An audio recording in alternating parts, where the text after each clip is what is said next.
It was the summer of 2012 when my family moved into the old house on Willow Street. The place was a bargain, a 2-story home with a sprawling backyard, but it had been on the market for years.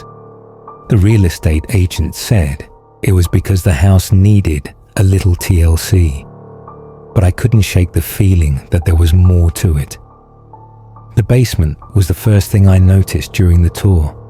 It was unfinished, with cold concrete walls, a single flickering light bulb, and a strange rusted door in the far corner. The agent avoided talking about it, brushing it off as just storage. But something about that door made my skin crawl. It was locked, and no one had the key. My parents were too excited about the house to care about the basement. "It's just a basement," my dad said. "All old houses have them."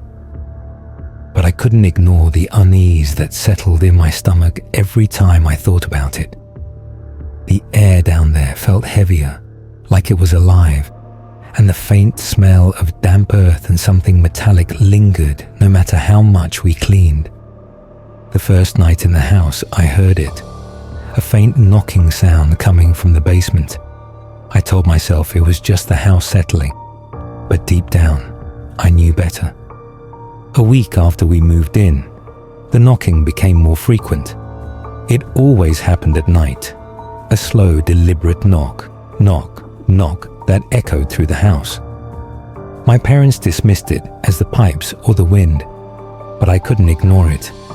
One evening, I was home alone. My parents had gone out, and my sister was at a friend's house. I was in the kitchen when I heard the knocking again, louder this time. My heart raced as I grabbed a flashlight and made my way to the basement door. The stairs creaked under my weight as I descended into the darkness. The air grew colder with each step, and the single light bulb flickered ominously. I shone the flashlight toward the rusted door and froze. The lock was broken, and the door was slightly ajar. I pushed it open, and the smell hit me first. Damp earth and something metallic like blood. The room was small, with no windows and no light. My flashlight revealed a pile of rotting furniture and a dusty mirror leaning against the wall. But what made my blood run cold was the reflection in the mirror. Standing behind me was a tall, shadowy figure with hollow eyes and a twisted smile. I spun around, but there was no one there. When I looked back at the mirror, the figure was gone.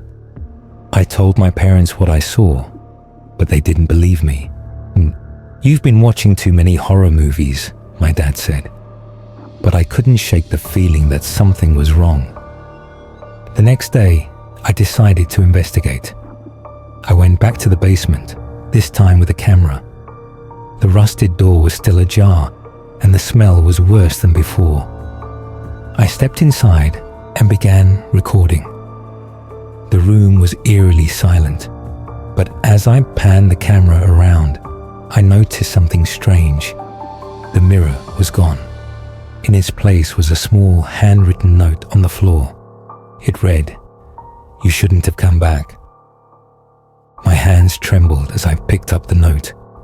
Suddenly, the camera's battery died and the room plunged into darkness. I fumbled with my flashlight, but it wouldn't turn on. That's when I heard it, a low, guttural whisper coming from the corner of the room. I bolted out of the basement, slamming the door shut behind me. I never told my parents about the note or the whisper. The knocking grew louder over the next few weeks, and the whispers became more frequent. I started having nightmares, visions of the shadowy figure standing at the foot of my bed, its hollow eyes staring into mine. One night, I woke up to the sound of footsteps coming from the basement. I grabbed my phone and called my dad, who was working late. "There's someone in the house," I whispered. He rushed home, but by the time he arrived, the footsteps had stopped. We searched the house together, but there was no sign of an intruder. When we reached the basement, the rusted door was wide open and the mirror was back in its place.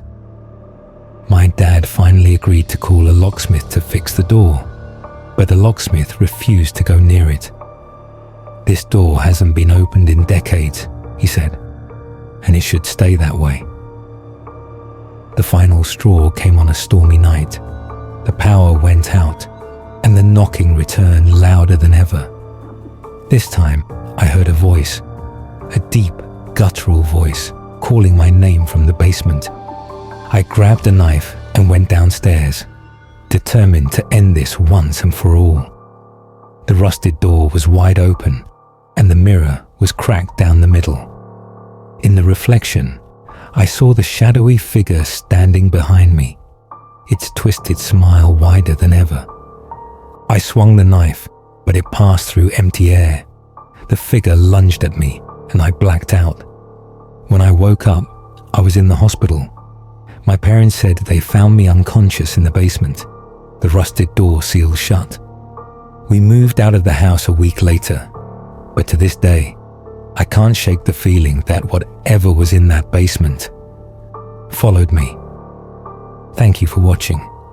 If you enjoyed this video, don't forget to like, share, and subscribe for more chilling tales of the unexplained. Until next time, stay curious and stay safe.